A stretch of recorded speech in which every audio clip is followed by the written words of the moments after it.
Good day mga kapugyot and welcome to my vlog. So for today's video mga kapugyot, so sirain natin yung kapugian natin, ibilad natin sa araw kasi parang lagi naman tayo sa loob ng work.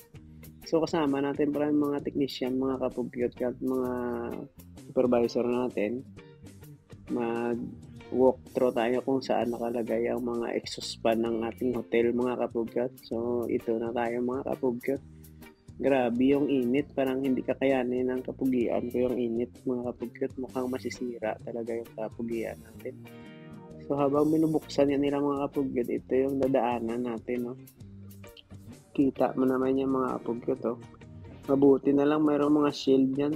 So wala, mahirap yung daanan, suot-suot sa mga butas-butas dyan mga kapugyot sa ilalim. So ayan pala yung exhaust fan ng mga facility natin mga kapugyot, sa mga kitchen, sa mga kusina, nandyan lahat mga kapugyot. So paalis na kasi yung isang supervisor, siya yung may hawak ng mga kapugyot. Ayan yung kamukha niya, si Stephen Curry mga kapugyot. Paalis na kasi siya. So ito yung mga supervisor namin sumusuot sa ilalim ng ano. Mahirap talaga kumita ng pera dito sa abroad mga kapugyot. Kailangan ganito ka pa. Hirap talaga. Yan, no, tingnan mo yung ginagawa natin mga kapugyot, oh. Dati okay lang kasi medyo payat pa tayo. Ngayon mahirap na pag mga ganyang mga galawan. Naiipit na yung tiyan natin. Tingnan mo naman yan sila, oh. Mga kasama natin mga kapugyot, oh. At ito yung mga red na yan mga kapugyot, yan yung mga exhaust fan. So kailangan alamin natin kung saan naka-connected yan para in case na magka-trouble, pag hindi gumana yung exhaust fan, alam natin kung saan siya naka-locate mga kapugyot.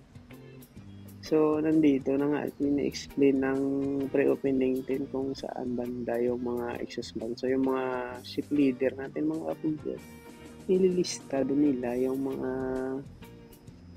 lokasyon kung saan para hindi makalimutan.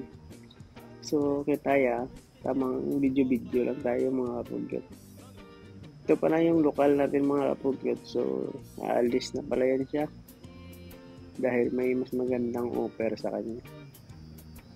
At ito yung unit mga kapugyot, oh. So sinilista ng supervisor natin yung kitchen at yun yung motor niya.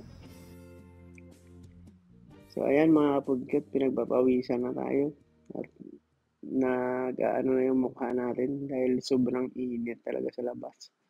So tamang suot-suot lang tayo mga kapugyot.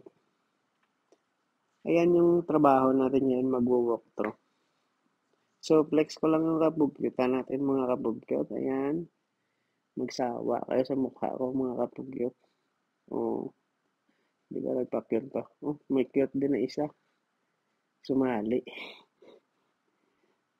So lipat naman tayo sa kabilang area mga kapugyot. Dito medyo okay dahil mayroong shield. So ito yung mga kasama natin sa engineering mga kapugyot. Maganda kasi alamin natin kung saan yung mga lokasyon para hindi tayo mahirapan kung magre-repair tayo. So ayan, naglalakad na kami mga kapugyot.